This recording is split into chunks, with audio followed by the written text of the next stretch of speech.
Good afternoon, Namaskar. How are you all? I am Naveen Sharma and I welcome you all to my YouTube channel UPSC by Naveen Sharma. I hope so, बच्चों, you are preparing for your mains. So, I hope so you remember that in last class we started about the advent of Europeans. So, our target is that we do daily one exercise. So, today we have to discuss about the Dutch company and the English company. Okay. So I hope so you remember about last class, but I give a little introduction that in last class we study about the advent of Europeans, in which we discuss about the Portuguese, and we get to know that Vasco da Gama was the first Portuguese who reached India by the sea route. And I hope so you remember two big names, Bartholomew Diaz, I hope so, and Alfonso de Albuquerque. Alfonso de Albuquerque was the real founder of Portuguese power in India. But when Portuguese moved towards Brazil and some other region, Portuguese lost their power. And the biggest reason why Portuguese lost their power in India, the Dutch and British. So today we have to study about Dutch and British. Okay, so I am starting it. Dutch. Basically, beta, when we listen this word Dutch, we have to see the image of Netherlands and Holland. So you have to focus on person belongs to Netherlands or Holland. Okay, the previous name was that one. Okay, first Dutch mission reached Sumatra. Okay, first you have to aware that basically European companies arrived in the East Asian countries. So the one mission reached to Sumatra. It was led by Cornelis de Houtman. The Cornelis de Houtman was the person who led that mission. In 1602, the real company, I hope so you aware about the name of company VOC. It asked by the UPSC in one exam that what is the full form of VOC. So Verenigde Oost Indies Company was the full form of VOC. Okay, merged in other companies and United East India Companies of Netherlands formed. Okay, 1605 this company reached India and first factory opened in Masulipatam. Beta focus on one thing. When Portuguese reached in India, they opened their factory in Calicut, Cochin, Koinur. But when the Dutch arrived, Portuguese were settled in their area. So that region, Portuguese established their first factory in Masulipatam. Peter Both, you have to underline that name. He was the first Dutch governor. So, beta, in my notes, I hope so. You will be aware that I am providing so many things to you. So, if you want the PPT of yeah, PDF of these notes, you can send a message to me and I will send you. Okay, write down in message box. Okay, so beta, first Dutch governor was Peter Both. Second Dutch factory established in Petropoli or Nizampatnam. So beta, first factory in Masulipatam, second factory in Nizampatnam. So if you show the Indian map, you found that they were increasing their area. In 1610, they did the agreement with the Chandragiri ruler and they established their factory in Pulicat. But Pulicat was the head office of Dutch. So underline that one. Pulicat was head office of them, and from Pulicat they issued a one gold coin which known as pagoda. So beta, basically South Indian trade, the role of pagoda was very big at that time. Okay, so underline that one. Okay, in 1660 their factory was Surat. Sometime UPSC giving some factories and you have to arrange them in chronological order. So this fact is very important for you. 1627 Pipli, 1641 Vemuli Patnam, 1653 Chinsura. Better underline the Chinsura, it was near Hooghly. So in Hooghly there have British factory, in Chinsura there have Dutch settlement. So that reason there have some conflict start. That reason Dutch establish Gustavus Fort. So underline that one. The Gustavus Fort made by Dutch. Who was the head of this Gustavus Fort? So John Albert Sinchman was the head of this fort. Okay. Kasim Bazaar, very famous factory of Dutch, and Patna. These were the other factories of Dutch. Okay. I hope so you're writing with me.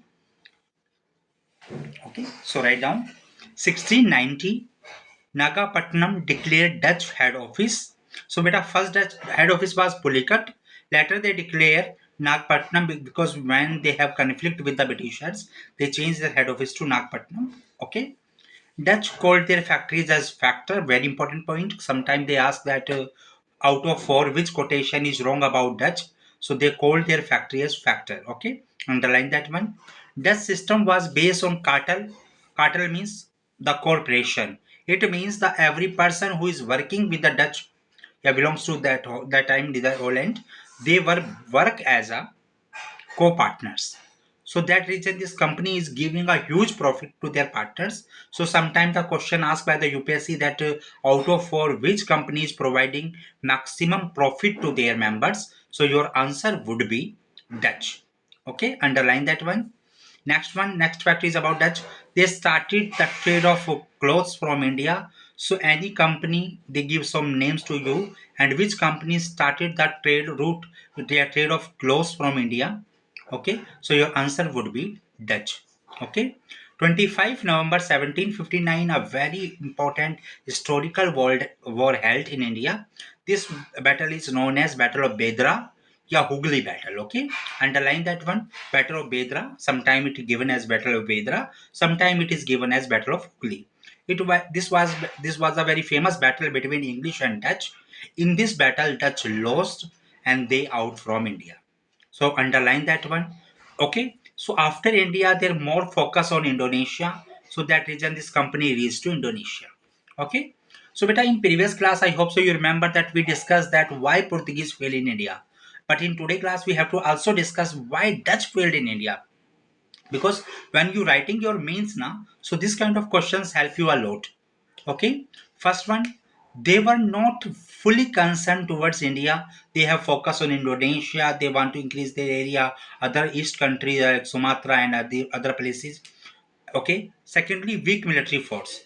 They were not strong in navy as Portuguese and Britishers were there. Due to low salary, its employee focus on open trade. But basically, this company is run by some cooperative groups known as cartel. So below cartel, they appointed the workers. So those workers who working in below site, so of many times their salary is not paid on the time. So that reason, this working class always focus to do their own trade. I hope so. You remember that in after the battle of Palasi, British company also face this problem because every worker starting his own business. So that reason, don't be worried. We discuss in English company that why this British company face problem in after the Battle of Palasi 1757. So, but the main reason was that workers also started their own trade. So same thing is going on there. Okay, so this is about the Dutch company. Okay, I hope so all the facts which are asked by the UPSC, maybe UPSC can ask in future also, all fact I have mentioned in this PPT. So don't be worried, after class you will get it. Okay, after class, in the ending of that class, I give you some option to correct with my telegram channel. Okay, don't be worried about it. Okay beta, so now we have to focus on our main topic, British East India Company. Okay, so beta, in short, we call it EIC, East India Company.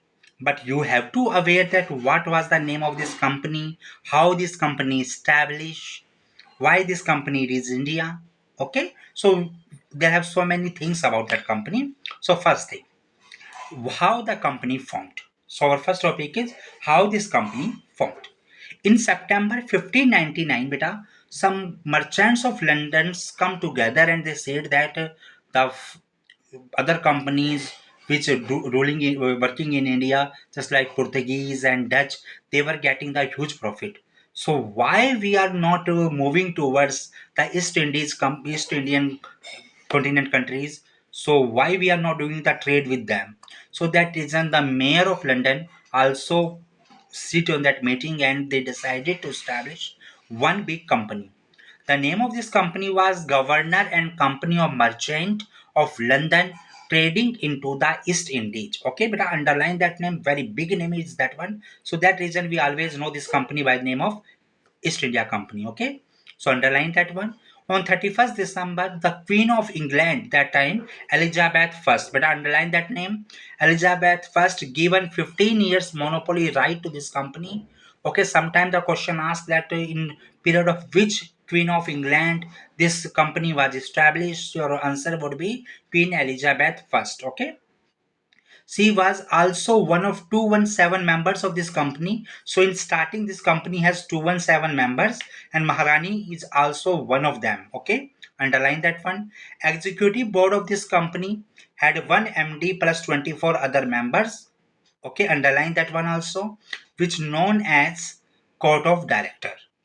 So this court of director basically appointed by the proprietors and they were dealing with every effect of company. Okay. So now we have to discuss that in 1609 James first passed the trader charter to this company. So who issued the trader charter of this company? Asked by some PCS exam, maybe UPSC can also ask. So you have to underline that one. James first given the charter to this company. Okay. Now if you go some deep level, that 1698 new companies, first general society and second company was English company trading twist. These all companies arrived in India and they all merged, and after that a new company established by 1833 Charter Act, which we known as East India Company. So now we have to discuss the starting phase of the company. Okay, so why this company arrived, we have discussed previously. Now we have to discuss that how this company arrived. So beta in 1608, Captain William Hawkins, he was the first British who reached India by sea route. So beta first European who reached India by sea route, Vasco da Gama. I hope so you remember. And first British who reached India by the sea route, it was Captain William Hawkins. Underline that name. Okay, sometime they have two or three ship which names may be asked by the UPSC. First ship is Hector, by which Captain William Hawkins reached India, and second ship is Rajputana, by which Mahatma Gandhi reached London. Okay, so focus only on two ship. Sometimes the question about this ship were given. Okay, he reached in the Mughal court. I hope so you remember that 1608. It was the time when Akbar died and Jahangir was on throne. So he reached in the court of Jahangir. But I hope so you aware that that time they have no mode of communication like WhatsApp. Every day I hope so you were doing Instagram, Facebook. That time they have no options like that one. So that time the basically letters were translated by the person. So basically, he had a one letter of James first by name of Akbar. Okay, Captain Hawkins, you have to focus on one thing. He was very fluent to speak many languages. He was also very good speaker of Arabian and Persian language. So that reason, when he arrived in the court of Jahangir, he discussed with him in Persian language. And I hope so you remember that Turkish is the local language and Persian was the court language. So if any Britishers type of person arrived in the court and he spoke out the language which we also speak spoken, so that reason we feel sometime very nearby relations na. Just if you went to Muthra and Vrindavan, you found so many Europeans were there, and when they speak Hindi we like a lot that wow they are speaking Hindi. Okay, so this kind of things is going on. So that time Jahangir impressed with that person, and he allotted the mansab of 400 to the whom? Captain Hawkins. Okay, so you have to underline that one. But Captain Hawkins demanded that I need a permission to set up our factory. But Jahangir looked towards the Portuguese who were very good position on Jahangir court. So that reason he said, sorry, I cannot give you permission to set up a factory. So that reason in 1611 Britishers opened their first kothi in Masulipatam. Okay, so you have to underline that one. Was first British kothi opened in Masulipatam. It was not a factory, but it was a kothi. Okay.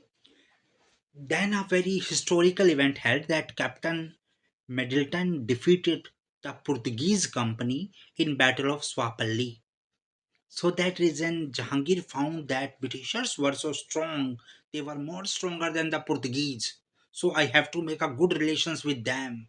So that reason in 1613, by the permission of Jahangir, first British factory opened in Surat. Underline that one. So first British Koti in Masulipatanam, first British factory in Surat. Okay. 1615, one another ambassador of Britishers arrived in India. His name was Sir Thomas Roe. He also reached in Jahangir court and introduced himself that I am the ambassador of British Crown. So Jahangir also given a good welcome to him. Also a mansab of 400 given to him. Because out of use, I hope so some students were confused what is mansab. But a mansab is typically a position which started by Akbar. It depends on two words. One is Jat and second is Sawar. Don't be worried when we discuss about the Mughal Empire. In period of Akbar, I discuss everything about mansab, which kind of mansab is given, what is the biggest mansab, what is the smallest unit of mansab. So don't be worried about it. Okay. In future classes, we discuss everything. Okay. So now we have to focus that firstly Captain Hawkins arrived, then Sir Thomas Roe arrived. Okay. So now Jahangir has also become very happy with Britishers. So many factories, many cottages were opened by Britishers. In Armagaon, their factory was open. Okay. So you have to focus on that one. Armagaon, Ahmedabad, Baluchi, Behruch. So many factories opened by the Britishers in that era. 1632, they got a golden farman by Sultan of Golconda. Underline that one. Golden Golconda. So I hope so you remember it by this trick. Golden farman by the Golconda ruler. He was from Qutub Shahi dynasty. Name was Abdul Qutub Shah. Okay. So by this farman, Britishers got a power that after paying 500 pagoda, they can use every pot of Golconda for their oven trade. So beta underline this one. Very big thing now Britishers got because Golconda. I hope so you remember this area in world map, Indian map. So that reason you know that now the trade route Britishers were increasing from the Golconda. Okay. So how Britishers were differ from others? Firstly, we have to discuss that one. But a Britishers company know very well that how to use diplomacy. Portuguese were not as sound good in that one, but Britishers were very sound. Diplomacy. Where the company only focus on the trade, other companies, I hope so you remember that Portuguese, Dutch, they only focus on the trade. But Britishers were very curious about that, the fight of Indian ruler, how to spot one ruler and defeated another one. So that reason they are fully diplomat. 1630, you have to underline one thing, the Treaty of Madrid had held to stop the trade conflict between Portuguese and Britishers. So by this treaty, the Treaty of Madrid was a very big treaty. Firstly, it held with the between the Spain and British, but when Portuguese area were come under the Spain power, so that reason this treaty also held between Portuguese and the Britishers. So by this treaty, the conflict between Portuguese and Britishers was stopped. 1661, British ruler Charles II married to the Portuguese princess Berganza, okay, Catherine the Berganza. So after this marriage, Britishers got Bombay as a dowry. It was the major victory of Britishers because they got a Bombay type of area that time. 1715, English mission led by the John Sherman reached to the court of Farrukhsiyar. In this mission, there have a one surgeon whose name was William Hamilton. This William Hamilton cured Farrukhsiyar to out of from a disease which he is suffering from a long time. So that reason, to give a reward, Farrukhsiyar given a dastak to company which is known as Magna Carta of British East India Company. 1717 Magna Carta of East India Company. So you have to remember that one. So it was the policy of diplomacy. Second, we have to focus on policy of to use money. First thing, I hope so you remember Golden Farman by the Golconda. So by this Farman, after paying 500 pagoda, Britishers got the right to do the trade from the old port of Golconda. Secondly, Francis Day, underline that one. He took Madras on lease, and the first British fort was made there, known as Fort St. George. Beta Fort David, Fort St. George, and in future Fort William. These were the basic big fort of that time. Okay. 1653 by Shah Suja, Subedar of Bengal. They also got a farman to do trade, free trade from the area of Bengal, only paying 3,000 money. In after paying 1200 in 1696, Britishers got the Jamidari of three villages. Underline that one. First village was Sultanati, second village was Govindpur, and third village was Kalikata. Not a Calcutta, beta, Kalikata. Okay, focus on that name. These three villages merged, and a one British fort also made there, and its name was Fort William. So underline that one. The Fort William was the British capital till 1911. Okay. So first policy we discuss about the diplomacy. Second policy is about use of money, and third policy is policy of fear and attack. Fear means show your power to your enemy.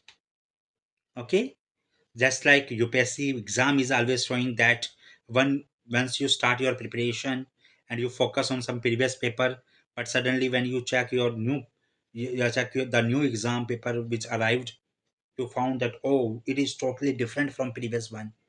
So same thing, the policy of fear run by UPSC also. That time the Britishers used this policy. Okay. So policy of fear. Battle of Swapalli, you have to underline that one. The Yaswali is also known as fought between British and Portuguese in 1612. So by this battle, the Jahangir, I hope so you remember, get to know that Britishers were more powerful than Portuguese, so I have to give company to them. Okay, so this was the basically some policy alignment of Britishers. So beta in Britishers we discuss them in very deep. Don't be worry about that one. So today we have to finish one topic. So that reason now we have to discuss about Danes. This company spent a very small era in India. This company is Danes. I hope so by name you know that they belongs from Denmark, and this company is known as Danish East India Company. It established by the King of Denmark, Christian IV. Underline that one.